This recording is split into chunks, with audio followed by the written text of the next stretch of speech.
সম্মানিত সভাপতি আমার যে ছোট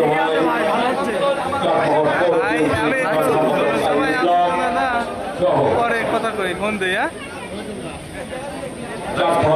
ইউনিয়ন পৌর বিএনপি বাংলা ফৌজদারি সকল নেতৃবৃন্দকে সহ মিডিয়া সাংবাদিক ভাইরা আমার পুলিশ প্রশাসনের ভাইরা সর্বাত্মক সহযোগিতা দেওয়ার জন্য আপনাদের ধন্যবাদ এবং সালাম আসসালামু আলাইকুম ভাইরা। আবার গরম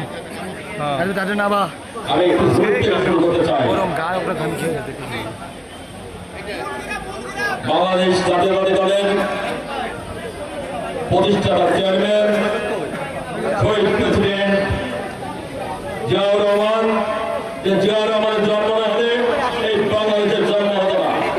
যে জিয়াউর রহমান বাংলাদেশ স্বাধীনতার ঘোষণা করলে আজ বাংলাদেশ স্বাধীন হতো না। সেই জিয়াউর রহমান প্রেসিডেন্ট জিয়াউর রহমানের আদর্শে গড়া বাংলাদেশ জাতীয়তাবাদী দলের প্রতিষ্ঠা বার্ষিকী উপলক্ষে আজকে এই জনসমুদ্রে রূপ নিয়েছে। এখান থেকে আপনাদের বুঝতে হবে চাঁদপুর ভাগড়া ফরিদপুরের মানুষ কি চায়। আমি ছোট্ট একটা উদাহরণ দিব। আমি কোনো জেলা নেতা নয়, আমি কোনো কেন্দ্রীয় নেতা নয়। আমি আজকে এই মঞ্চে কোনো কেন্দ্রীয় নেতাকে দাওয়াত করে আনিনি, কোনো জেলা নেতাকে দাওয়াত করে আনিনি। উদ্দেশ্য একটাই, এই মাঠটা আজকে আমি ঘোরা করিয়েছিলাম সারাদিনের জন্য। অনেক পেশার দিয়ে করে অনেক খরচ করে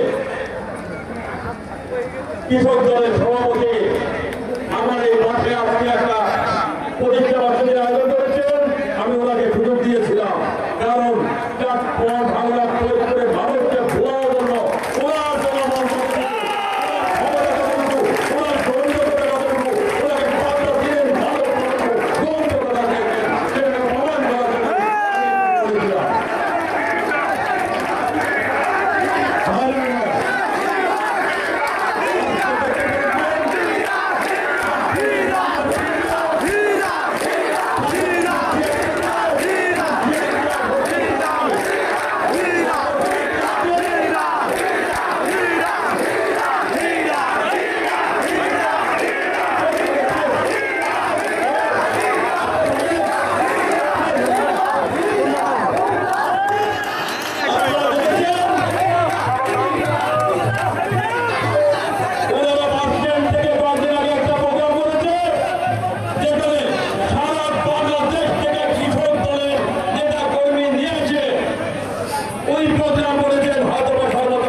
দীর্ঘ 17 বছর আমি সহ আমার দলের নেতাকর্মী জেল জুলুম থেকে শুরু করে হামলা মামলা থেকে শুরু করে দীর্ঘদিন পলাতক থাকার